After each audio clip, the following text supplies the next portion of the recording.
আসসালামু আলাইকুম friends, welcome back to my channel. তো আজ আমি বানাবো রুই মাছের টক।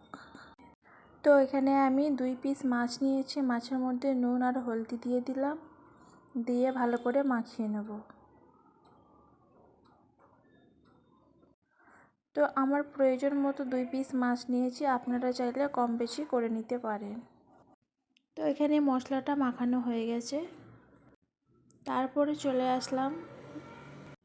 তো গ্যাস চুলা অন করে কড়াই বসিয়ে দিয়েছি। কড়াইটা গরম হয়ে যাবার পরে দিয়ে দিচ্ছি বেশ কিছুটা পরিমাণে সাদা তেল।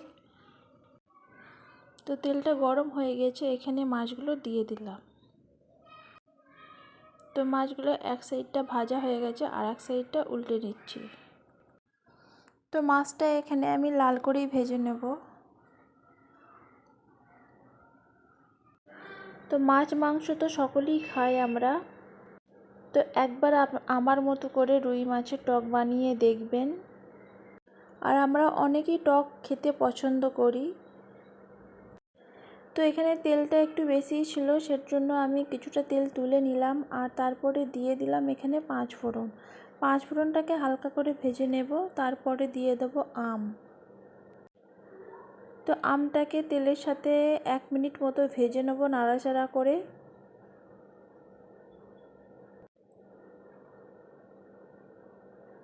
তো তারপরে দিয়ে দিলাম স্বাদ মতো লবণ, হাফ চা চামচ করে দিয়ে দিলাম হলদে পাউডার, লঙ্কা পাউডার, আর সাথে দিয়ে দিলাম জিরে পাউডার। আর এখানে একেবারে কম পরিমাণে আদা রসুনের পেস্টটা দিচ্ছি। আর এখানে গ্যাসের ফ্লেমটাকে একদমই লোতে রেখে করবেন, না হলে মশলাটা ধরে যাবে। তো আমের সাথে একটু নাড়াচাড়া করে দিয়ে দিলাম তো পানিটা এখানে 1 গ্লাস মতো অ্যাড করেছি। তো সাথে অ্যাড করে দিলাম সরষে বাটা। এখানে আমি 3 থেকে 4 চা চামচ মতো দেব। তো সরষে বাটা দিয়ে টক করলে খেতে কিন্তু দারুণ হয়। সাথে আম আর মাছ আছে, আর তো কোনো কথাই নয়। তো এখানে খুব ভালো করে মিশিয়ে নিলাম আমি।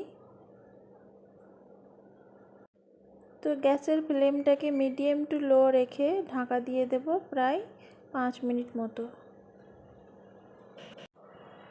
তো 5 মিনিট পরে ফিরে আসলাম। তো ঢাকা খুলে নিয়েছি। দেখুন এখানে আমগুলো খুব ভালোভাবে সিদ্ধ হয়ে গেছে। টকের কালারটাও কিন্তু দেখুন দারুণ এসেছে। তো এই পর্যায়ে আমি মাছগুলোকে দিয়ে দেব।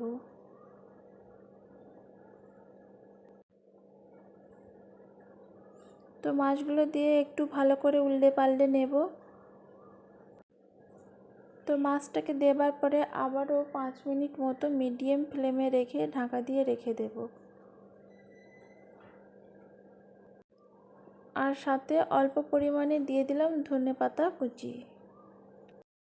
কাঁচা আম দিয়ে রুই মাছের টকটা খেতে কিন্তু দারুণ হয়েছিল। আপনারা চাইলে এভাবে একবার বানিয়ে দেখতে পারেন, আশা করছি ভালো লাগবে। তো এতক্ষণ আমার যে বন্ধুরা আমার সাথে আছেন তাদেরকে জানাই অসংখ্য ধন্যবাদ।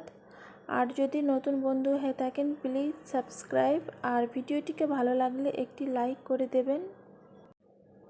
তো রুই মাছের টক রেডি হয়ে গেছে, এবার আমার পরিবেশনের পালা। আপনারা এই গরমে এই রেসিপিটা অবশ্যই রাখতে পারেন দুপুরে। তো দেখুন কতটা দেখতে সুন্দর আর কতটা লোভনীয় হয়েছে। ভিডিওটিকে আর বেশি বড় করলাম না, এখানেই শেষ করলাম। আবারও নেক্সট কোনো ভিডিও নিয়ে আসবো। আল্লাহ হাফিজ।